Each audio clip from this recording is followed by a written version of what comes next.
আমরা মাননীয় প্রধান উপদেষ্টাকে অনুরোধ করব, আপনি দেশে ফিরে বিলম্ব না করে আগেই কাজটাই বাতিল করেন।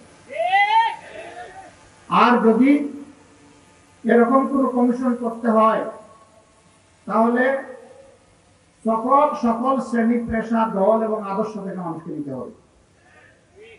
সেখানে ইমানদার মহিলাদেরও প্রতিনিধিত্ব নিশ্চিত করতে হবে, যারা কোরআন হাদিসের পর্যাপ্ত জ্ঞান রাখেন। তারপরে দেখা যাবে কি আছে, তখন আমরা বিবেচনা করবো, এর আগে নয়। সম্মানিত ভাইরা, দ্রব্যমূল্য রমজানে কিছু সহনীয় ছিল, মানুষ কিছুটা আশ্বস্ত হয়েছিল, ধীরে ধীরে এখন আবার উত্তপ্ত হচ্ছে। আমরা সরকারকে বলবো সেই দিকে নজর দেন। সমাজের শৃঙ্খলা বিনষ্টের যারা কারণ তাদেরকে পাকড়াও করুন। যারা 15.5 বছর এবং শেষ প্রান্তে এসে জুলাই আগস্টে গণহত্যা সংঘটিত করেছে, তাদের কাউকে আইনের বাইরে রাখবেন না।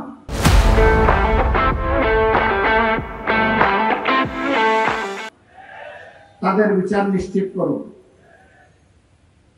এই বিগত সরকার যে জঞ্জাল 15.5 বছরে সৃষ্টি করেছে, তার পর্যাপ্ত ন্যায়ানুগ সংস্কার সাধন করুন। কালো টাকা এবং পেশি শক্তির থেকে বের হয়ে আসার জন্য সমস্ত মানুষের ভোট এবং সঠিক প্রতিনিধিত্ব সংসদে নিশ্চিত করার জন্য পিআর সিস্টেমের ভোট নিশ্চিত করতে হবে। আমরা শুনতে পাচ্ছি সংসদ 2 কক্ষ বিশিষ্ট করার প্রস্তাব দেওয়া হচ্ছে, নিম্নকক্ষ উচ্চ কক্ষ।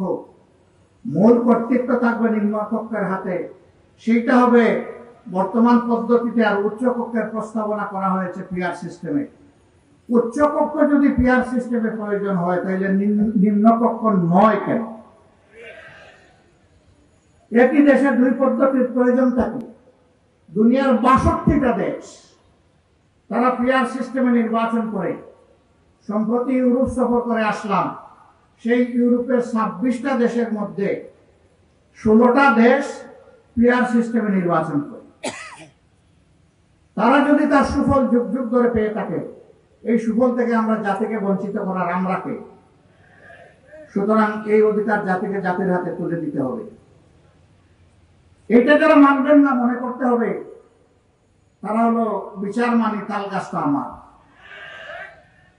আমরা বলবো বিচার মানুন, রায়ে তাল গাছ যার তার হাতে চলে যাবে, এবং সেই বিচারটা হতে হবে ন্যায় বিচার। সম্মানিত ভাইরা, বর্তমান একটা নির্বাচন কমিশন হয়েছে। তারা বলেছেন ইতিহাসের সবচেয়ে ভালো নির্বাচন নাকি তারা উপহার দিবেন। আমরা তাদের একটু অ্যাসিড টেস্ট দেখতে চাই। তারা জাতীয় সংসদের নির্বাচন, যেটা দিয়ে দেশ শাসন হবে 5 বছরের জন্য জনগণের ম্যান্ডেট নিয়ে, সেই নির্বাচনের আগে তারা, জনগণ এখন সাফার করছে স্থানীয় সরকারের বিভিন্ন জায়গায় প্রতিনিধি না থাকার কারণে। স্থানীয় সরকার নির্বাচনটা দিন, আমরা দেখি আপনাদের সদিচ্ছা এবং সক্ষমতা কতটুকু। এটার প্রমাণ আপনারা পেশ করুন। যদি এতে জনগণ সন্তুষ্ট হয়, জনগণের পরবর্তী খেদমতের জন্য জনগণ আপনাদেরকে পূর্ণ সহযোগিতা দেবে। আর এখানে যদি কোনো কিছু ধরা পড়ে, তাইলে জনগণ আপনাদেরকে হলুদ নয় লাল কার্ড দেখায় দেবে। আমরা কোন বিশেষ দল গোষ্ঠীকে সুবিধা দেওয়ার কোন ধরনের সুপারিশ আমরা মানব না। 18 কোটি মানুষকে সুবিধা দেওয়ার যত সুপারিশ আছে তাই মানব।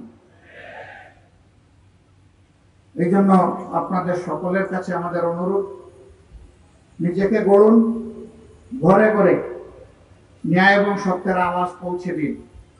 জনগণকে অসত্যের বিরুদ্ধে, অপরাধের বিরুদ্ধে সংগঠিত করুন। এটা বিচিত্র নয়, শুধু বক্তৃতায় নয়, হয়তোবা অপরাধীদেরকে দমন করার জন্য সরকারি সংস্থার সাথে সহযোগিতা করে আমাদের সবাইকে রাস্তায় নামতে হতে পারে। তার জন্য তৈরি হন। যা চলছে বাংলাদেশে, তার সাক্ষী বাংলাদেশের 18 কোটি মানুষ। অতীতে যা চললো, এখনো যদি তাই চলে, তাহলে এত রক্ত গেল কেন, এত জীবন গেল কেন? এখানে শহীদের পিতারা, পরিবারের সদস্যরা এখানে উপস্থিত, তাদের সামনে আমাদের জবাবদিহি কি হবে? এই জাতির কাছে আমরা কিভাবে মুখ দেখাবো? যারা দুনিয়া থেকে চলে গেছে তাদের আত্মা তো আমাদেরকে অভিশাপ দেবে। যারা জীবন্ত শহীদ হয়ে, পঙ্গু হয়ে হাসপাতালের বিছানায় কিংবা নিজের বাড়িতে কাতরাচ্ছে, তাদের কাছে আমাদের জবাবদিহি কি হবে?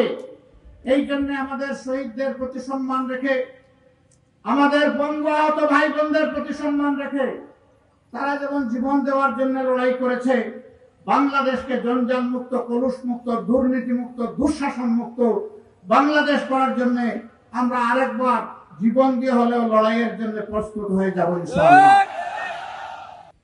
অতীতের দুরাচার, স্বৈরাচার, দুর্নীতিবাজ, লুটারদের থেকে শিক্ষা নিন। আমার সম্মানিত সহকর্মী মতিউর রহমান আখন, তিনি 28 লক্ষ কোটি টাকা বলতে গিয়ে 28 লক্ষ টাকা বলেছেন। তার অন্তরে 28 লক্ষ কোটি ছিল। এই টাকা বাংলাদেশের বাজেটের, বার্ষিক বাজেটের 4 থেকে 5 গুণ। এই টাকা কারা চুরি করেছে বলেন? এখনো কি বয়ের সংস্কৃতি আছে? বলেন আওয়ামী লীগ করেছে, তাদের দূষররা করেছে। এবং তাদের সাথে তাল মিলিয়ে প্রশাসনের বিভিন্ন জায়গায় যে সমস্ত জালিমরা ছিল তাও করেছে। জনগণের এই সম্পদ দেশে ফিরিয়ে এনে জনগণের তহবিলে যোগ করতে হবে।